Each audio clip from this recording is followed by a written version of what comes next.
There are still corners of British Columbia where retirement doesn't mean choosing between rent and groceries.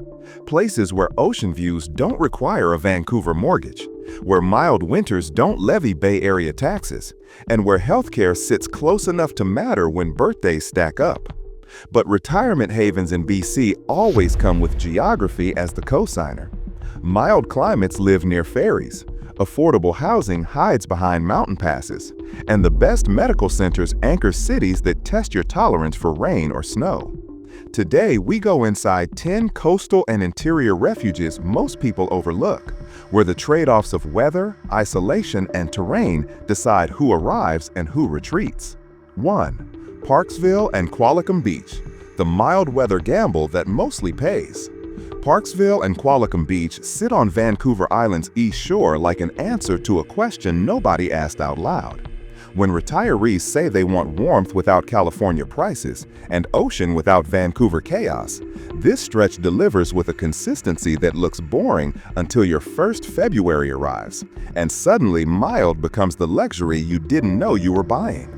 The housing market behaves like two siblings who share a postal code but not a personality. Parksville offers more variety in townhomes and condos that keep budgets rational, while Qualicum Beach leans towards single-family charm that costs accordingly. Both undercut Victoria substantially, and rentals exist if you need to test the water before the mortgage. Entry becomes possible without panic if timing aligns. Healthcare sits solid here.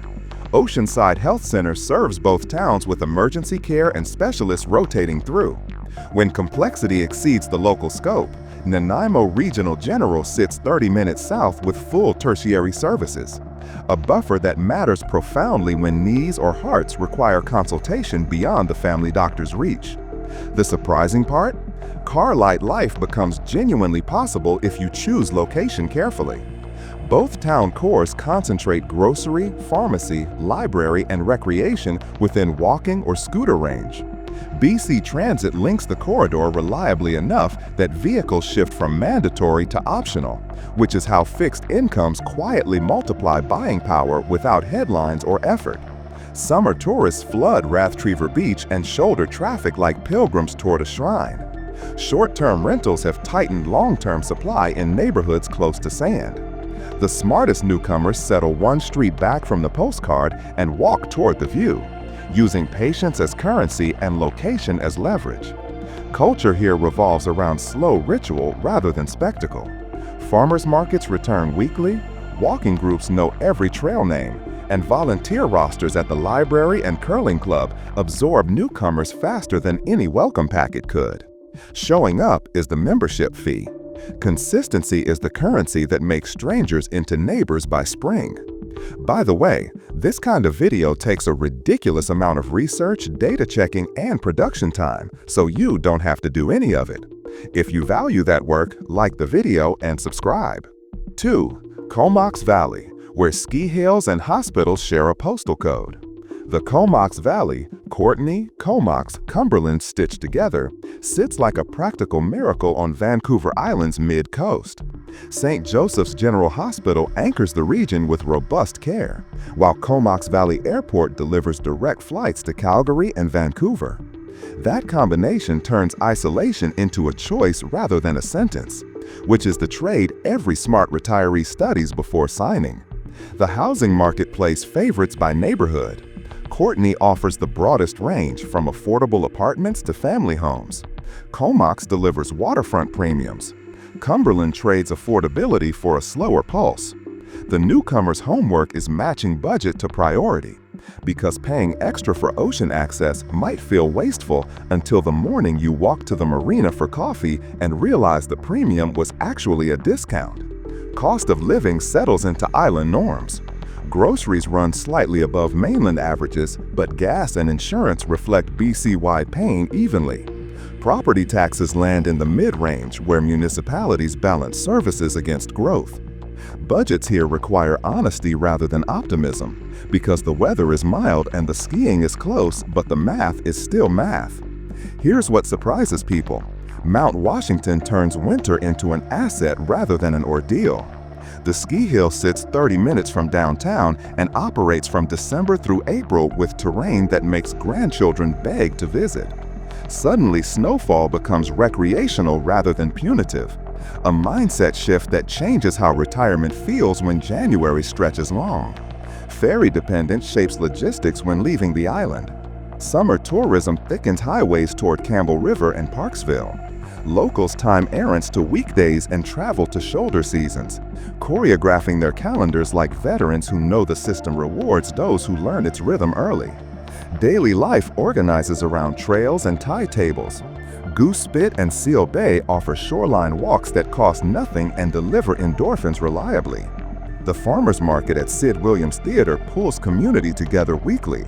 That predictability becomes the social infrastructure that keeps newcomers from drifting toward loneliness when rain lasts 3 days straight. 3. Sidney and Oak Bay. Victoria's edges without Victoria's invoice. Sidney angles toward the Swartz Bay Ferry like a hinge between mainland and island, and that position is the product. When you need Vancouver access or specialist appointments in Victoria, Sidney delivers both within 30 minutes. Yet housing costs drop enough below Victoria proper to make the difference meaningful on a pension. That gap is where budgets breathe. The housing stock leans heavily toward condos and townhomes, with Oak Bay offering more single-family options at steeper entry points. The choice becomes vertical living near amenities versus horizontal space with a yard, a trade that sounds simple until you calculate stairs against lawn care and realize there's no wrong answer, only honest preference that matches your needs. Healthcare access becomes the quiet champion of the location. Royal Jubilee Hospital and Victoria General both sit within 15 minutes and rank among Canada's top-tier facilities. That proximity redefines what affordable means when the alternative is rural isolation with hour-long drives to diagnostics. A cheaper house 3 hours from an MRI is no bargain at $75. Sidney's waterfront walkway and Oak Bay's seaside parks turn exercise into entertainment. Pathways follow shoreline for kilometers, with benches positioned like they understand exactly when legs need rest. That infrastructure costs nothing to use, but saves thousands in gym fees and prescription adjustments. Walking becomes the best investment you never purchased. Summer brings cruise passengers and butchered garden pilgrims through Sidney, while Oak Bay's village thickens with weekend shoppers. Parking becomes a chess match near the cores. Locals walk or bus whenever possible and save driving for Costco runs and ferry days when cargo matters. The culture splits between Sidney's practical maritime energy and Oak Bay's quieter residential grace. Both offer farmers markets, book clubs, and volunteer networks that absorb retirees within weeks of arrival. Island communities understand that newcomers are investments rather than tourists, and that hospitality is infrastructure dressed as kindness. 4. Sunshine Coast, where the ferry is the filter. The Sunshine Coast stretches from Langdale to Lund like a secret told in installments. Sechelt sits near the middle, with Gibson's guarding the southern gate. Both towns understand that the ferry schedule is both moat and metronome. If you can't navigate BC ferries without resentment, you can't thrive here. Those who master the rhythm find housing costs 20% below Vancouver and weather that rarely freezes. The housing market plays two games at once. Waterfront properties command prices that rival urban cores, while inland homes and townhomes deliver genuine affordability. The decision is whether you need the view or just the vicinity, because owning within walking distance of the ocean costs half what owning on it does. That math matters when budgets are fixed and priorities are clear. Sechelt Hospital anchors healthcare for the coast with emergency and diagnostic services, though complex cases route to Vancouver via ferry or air. That tether to the city is both safety net and reminder that isolation has limits. Retirees here tend to be healthier or braver, comfortable with the trade of beauty for distance when specialists call. Carlight life becomes achievable if you settle near the town cores. Sechelt's Cowrie Street and Gibson's Lower Village concentrate services within walking range. BC Transit buses link the corridor reliably enough that vehicles become weekend tools rather than daily mandates. Insurance and gas savings accumulate quietly into travel budgets by year's end. The ferry is the frontier. Missing the last sailing means hotel costs or favors from friends. Winter storms occasionally cancel runs entirely. Freezers stay stocked and calendars hold buffer. Locals stop fighting the rhythm and start dancing with it instead. Community becomes necessity rather than luxury here. Isolation is real, and neighbors are the first responders when roads close or power fails. That interdependence builds networks that feel like extended family by the second winter, especially when snowbirds return and the roster of familiar faces completes itself again. 5. Kelowna and Penticton, desert heat with healthcare nearby. Kelowna sits like the Okanagan's operational heart. Kelowna General Hospital provides full tertiary care, and the airport delivers year-round flights that make snowbird season smooth. That infrastructure makes the city retirement-ready despite growth in traffic. When healthcare and transport align, logistics stop being obstacles and start being features. The housing market has climbed aggressively. Lakefront condos and Dilworth homes command Vancouver-adjacent prices, while South Pondosi and Rutland offer more rational entry points. Penticton down the valley provides a slower pace and cheaper square footage for those willing to trade Kelowna services for a 40-minute drive when specialists call. Cost of living reflects the boom. Groceries and dining hover near Canada-wide norms, and property taxes climb alongside assessments. Gas stays cheaper than the coast, and heating bills drop because the desert sun does half the work. That balance is where budgets find room to breathe if spending discipline holds through restaurant-rich summers. Outdoor recreation here is free rather than expensive. Hiking Knox Mountain or cycling the Kettle Valley Railway costs nothing but effort. Beach access on Okanagan Lake remains public enough that summer entertainment doesn't require memberships or fees. Just early mornings when parking is possible and crowds are thin. Summer heat and winter ice write the trade-offs. July afternoons can hit 35 degrees and freeze your air conditioning budget. January black ice humbles anyone who thinks all-wheel drive is a substitute for caution. The solution is timing and tires, not bravado or complaint, because the climate is the contract you signed. Culture splits between wine tourism and local life. Summer weekends bring visitors who flood patios and tasting rooms. Off-season returns the valley to residents who know which trails stay empty and which cafes serve locals first. That seasonal rhythm lets retirees enjoy both worlds without committing fully to either. 6. Nelson, mountain town with a hospital and a heartbeat. Nelson sits in the Selkirk Mountains like a Victorian postcard that refuses to fade. Over 300 restored heritage buildings line the streets, and Kootenay Lake stretches below like a mirror. When you add Kootenay Lake Hospital to the scenery, suddenly the town becomes viable rather than just pretty. The difference that makes retirees arrive instead of just visit. The housing market plays harder than it looks. Heritage homes demand maintenance budgets that scare the unprepared, while modern condos and townhomes near Railtown and the North Shore offer easier entry points. The homework is understanding that character costs money, but convenience costs less, and both are available if you know which trade you're willing to make. Cost of living reflects small-town norms. Groceries run slightly above urban averages because supply chains climb mountains. Property taxes stay reasonable and car insurance holds steady. The real savings come from free recreation. Hiking Pulpit Rock or paddling the lake costs nothing but burns the same stress that gyms charge $40 monthly to relieve.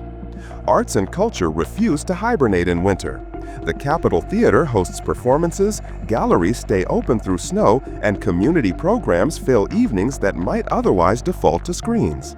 That cultural infrastructure keeps isolation from setting roots when January stretches long and the lake freezes silver. Winter driving and summer heat surface as the main trade-offs. Mountain passes demand respect and winter tires become mandatory rather than suggested. July afternoons can bake the valley into stillness that makes air conditioning a necessity, not a luxury. The solution is preparation rather than complaint, because the location is the compensation. Community becomes the counterweight to geography. Nelson's population hovers around 10,000, and that size means neighbors become familiar within months. Volunteer networks absorb newcomers into arts councils, trail societies, and food banks, proving that small towns survive by making everyone essential rather than optional. 7. Nanaimo, the practical island without the postcard tax.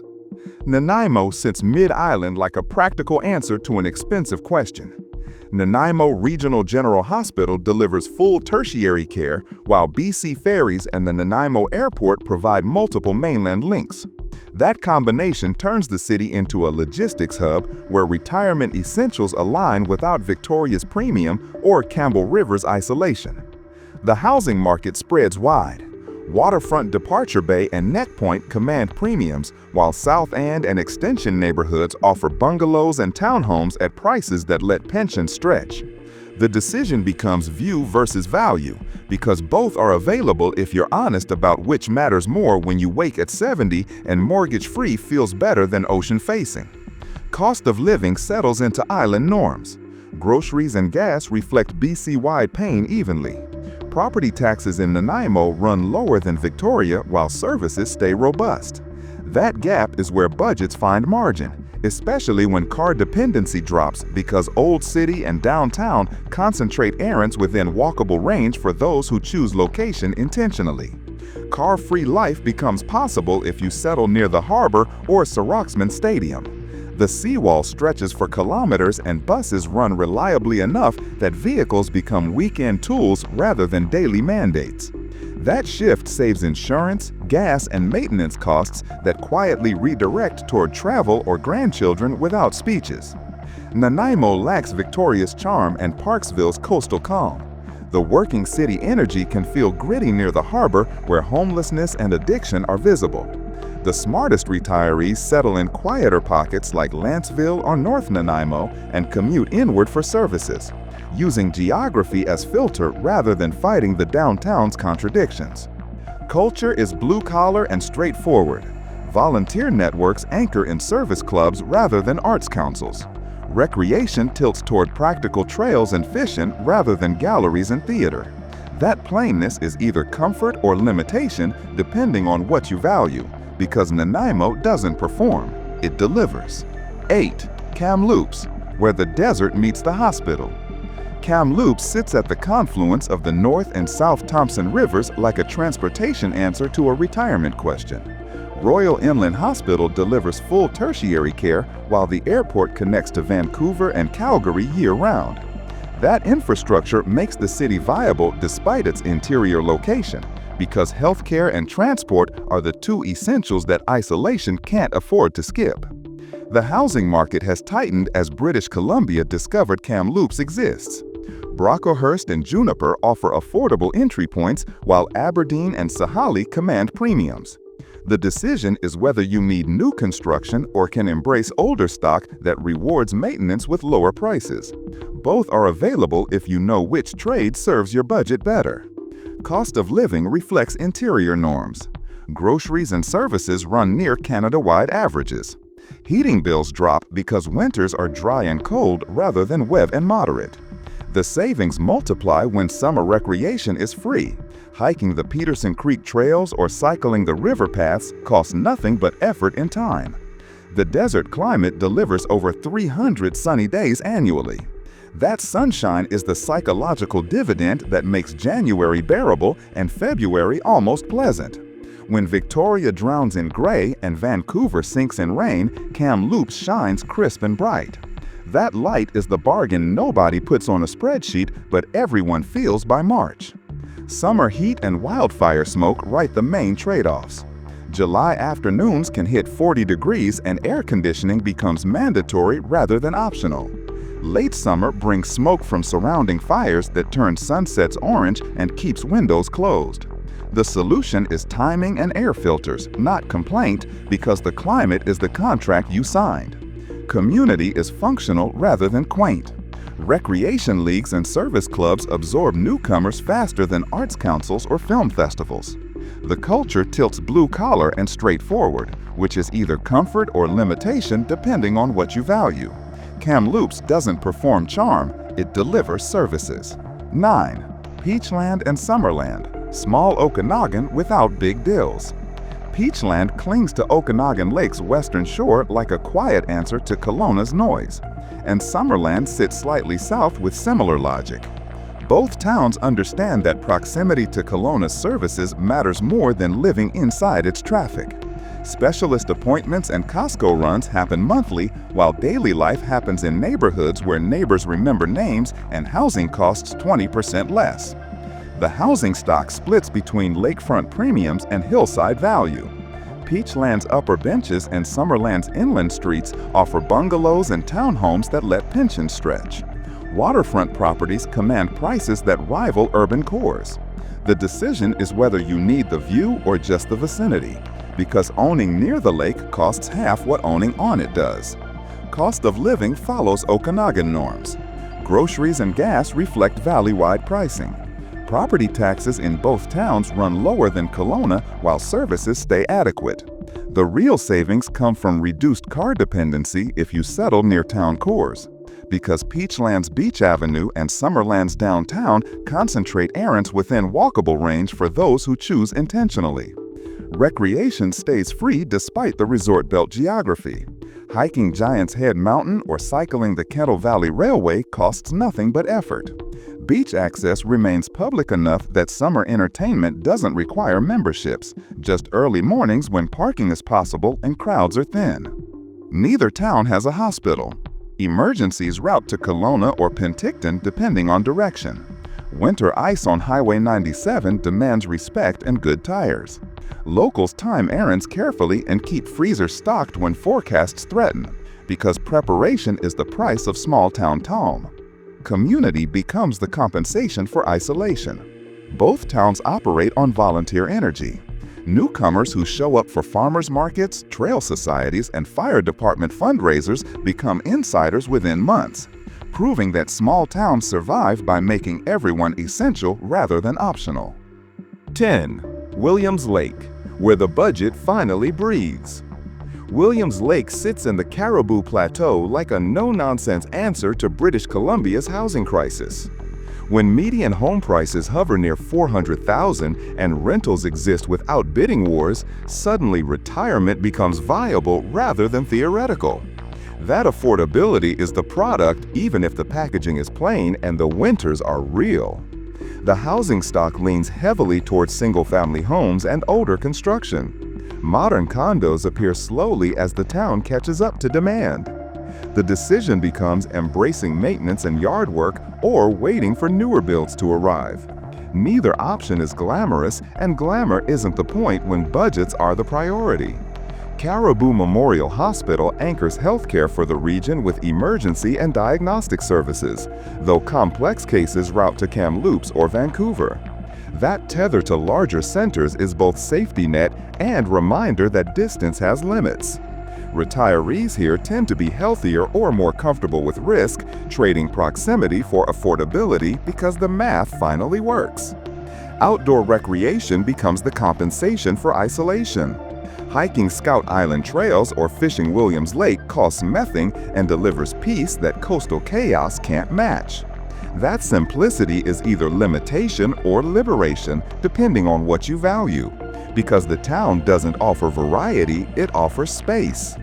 January temperatures drop to -15 and heating bills climb accordingly. Late summer brings wildfire smoke that turns skies hazy and keeps windows closed.